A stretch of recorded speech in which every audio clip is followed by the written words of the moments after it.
ઓમ શ્રી ગણેશાય નમઃ. જય શ્રી કૃષ્ણ મિત્રો. આજે આપણે સાંભળીશું ગર્ભવતી સ્ત્રીની દુઃખભરી કહાની. એક ગર્ભવતી સ્ત્રીને એટલું બધું દુઃખ પડે છે, છતાં એને ભોળાનાથ ઉપરની શ્રદ્ધા એની ખૂટતી નથી. અતૂટ શ્રદ્ધા છે એની અને ખૂબ દુઃખભર્યું તેનું જીવન છે. આ વાર્તામાં તમને ખૂબ મજા આવશે, ખૂબ સમજવાને મળશે, પ્રેરણા મળશે. તો વાર્તા પૂરી સાંભળવા વિનંતી.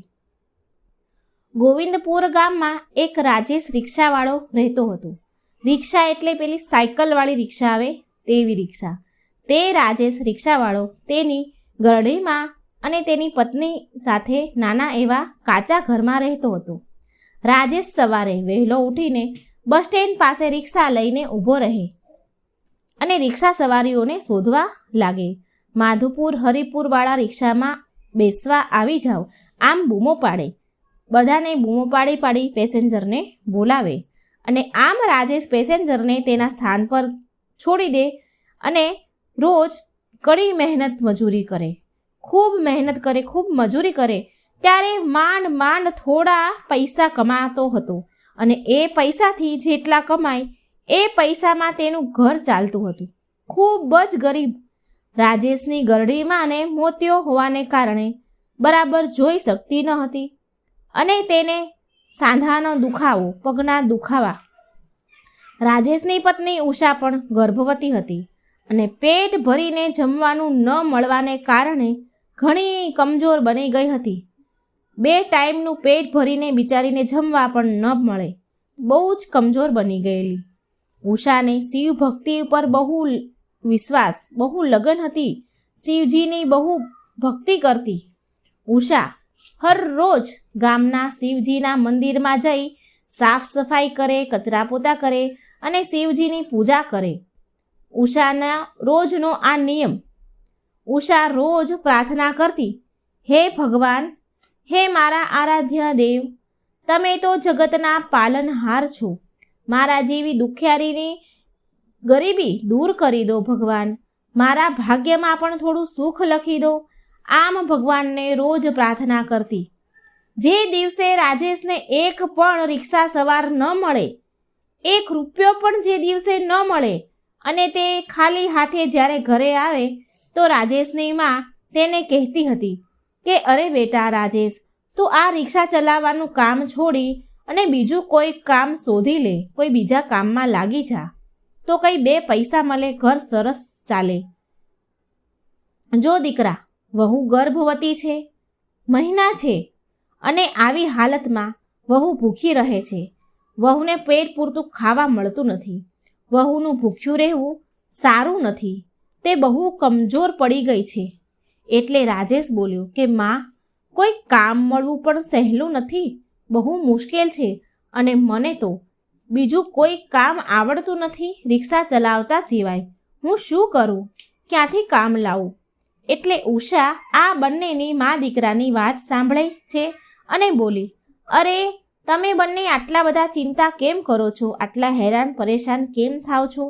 કષ્ટ ભોગવવાનું નામ જ તો જીવન છે. કંઈ વાંધો નહીં, જેવી ભોળાનાથની ઈચ્છા. મારા ભોળાનાથ બધું જ જુએ છે. તે એક દિવસ જરૂર આપણું ભાગ્ય બદલશે.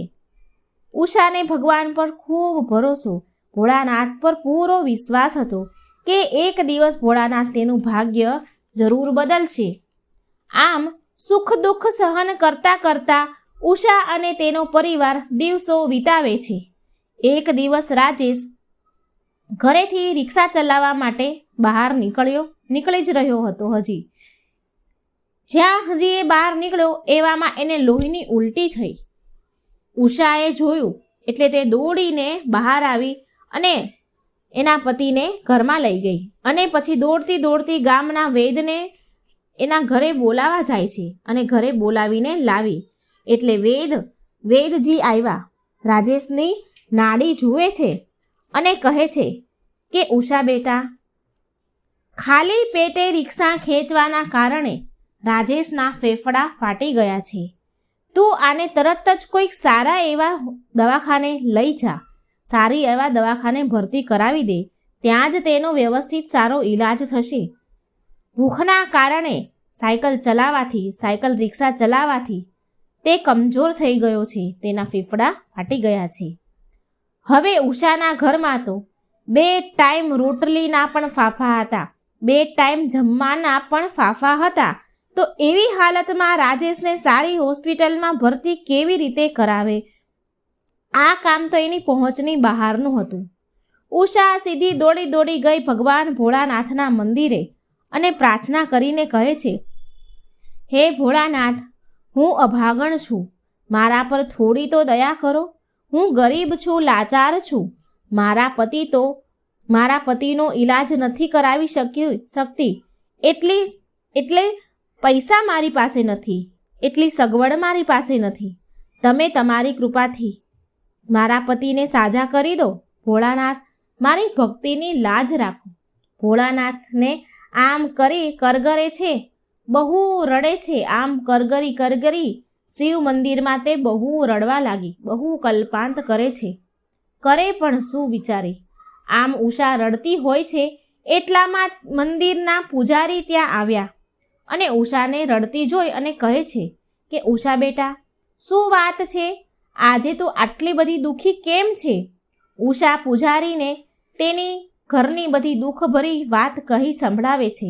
તો પૂજારીજી કહે છે, બેટા, તું તો મહાદેવની પરમ ભક્ત છો, તું તો કેટલી ભક્તિ કરે છે. તું ચિંતા ના કર, તારો કરુણ પુકાર ભોળાનાથ જરૂર સાંભળશે. પૂજારીજી ઉષાને થોડા પૈસા આપે છે, જે એની પાસે થોડા ઘણા હતા, અને ઉષાને પૈસા આપીને કહે છે, બેટા, આ પૈસા લઈ જા, ઘરનો ખર્ચ ચલાવવામાં તારા કામ આવશે. રાખી લે બેટા, પૈસા રાખી લે.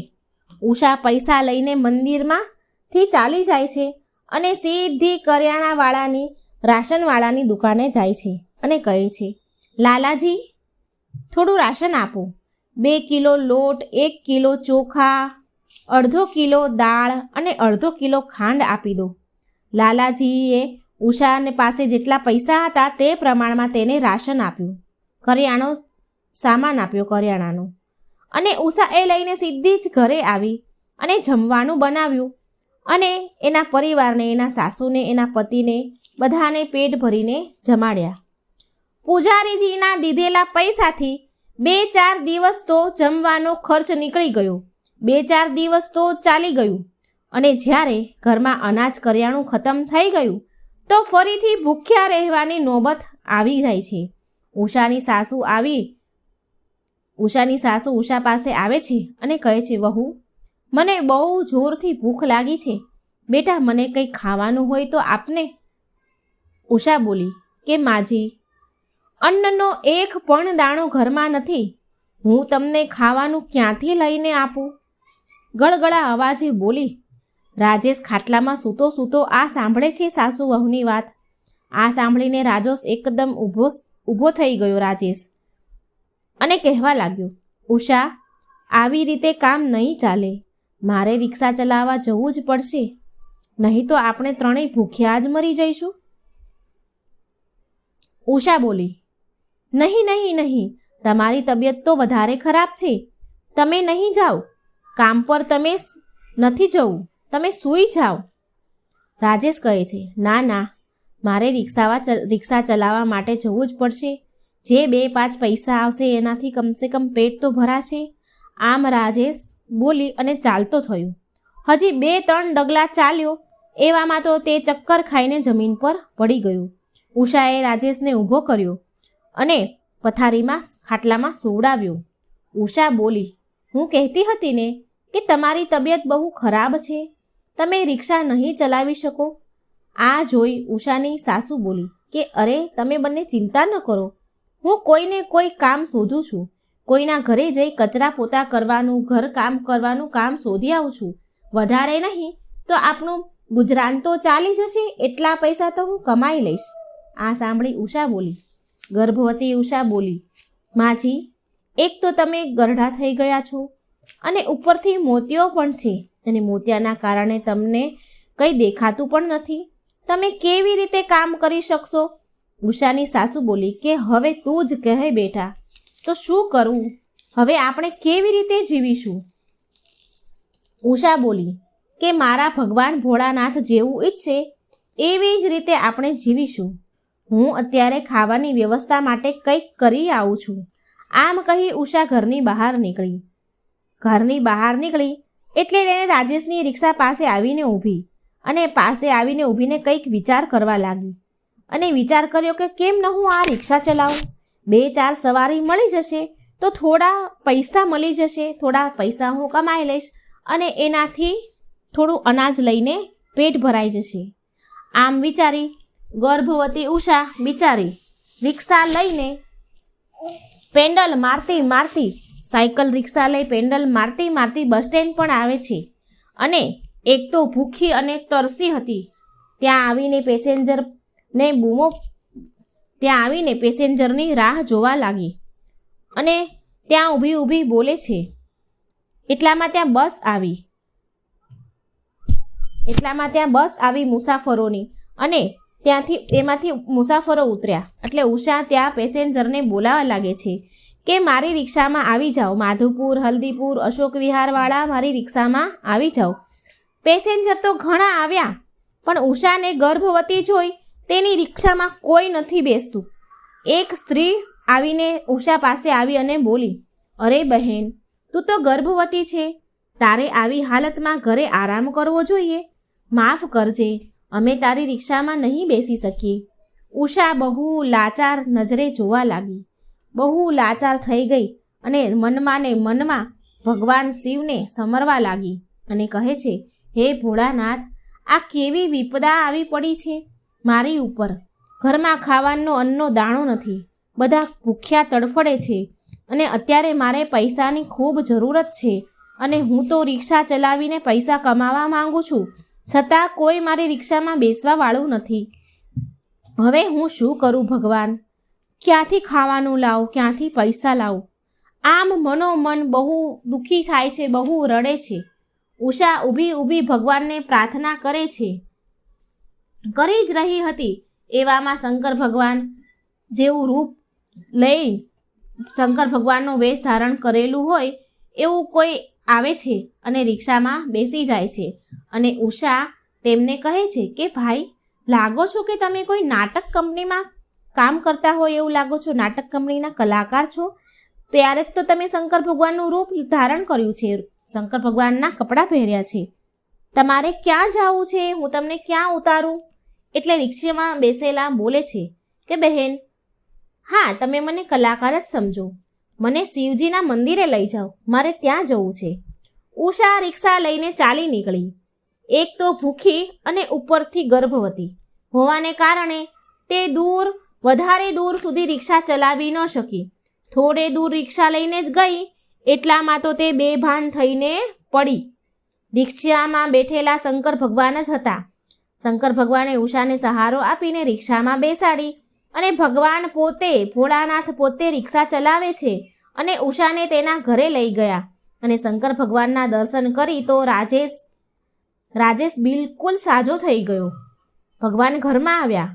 આ જોઈ રાજેશ ઊભો થયો, સાજો થઈ ગયો. રાજેશની માની આંખો પણ સાજી થઈ ગઈ, એની માની આંખની રોશની પણ પાછી આવી ગઈ, એને બધું જ દેખાવા લાગ્યું. ઉષા પણ ભાનમાં આવી જાય છે અને ભગવાનને જોઈને ગદગદ થઈ અને બોલી પ્રાર્થના કરવા લાગી, હે પ્રભુ, તમારા દર્શનથી મારી ઝૂંપડીમાં આવવાથી ચમત્કાર થઈ ગયો. પ્રભુ, મારા પતિ સાજા થઈ ગયા, મારી સાસુમાની આંખો સારી થઈ ગઈ. પ્રભુ, મને માફ કરો, હું તમને ઓળખી ન શકી. મેં તમને કલાકાર કહ્યા પણ તમે કલાકાર નથી. હું તમને ઓળખી ન શકી, તમે તો સ્વયં ભોળાનાથ છો. ભગવાન બોલ્યા, હા બેટા, તે મને ઓળખી લીધો. હું કૈલાસનો જોગી શંકર છું. હું તારી ભક્તિથી પ્રસન્ન છું. મારા ઉપર તારો અતૂટ વિશ્વાસના કારણે મેં તને દર્શન આપ્યા છે. તું બહુ જ પરોપકારી અને ધાર્મિક છો. ભગવાન બોલે છે, બોલ ઉષા, બેટા, તારે શું વરદાન જોઈએ છીએ? તું જે માંગીશ એ હું તને વરદાન આપવા ઈચ્છું છું.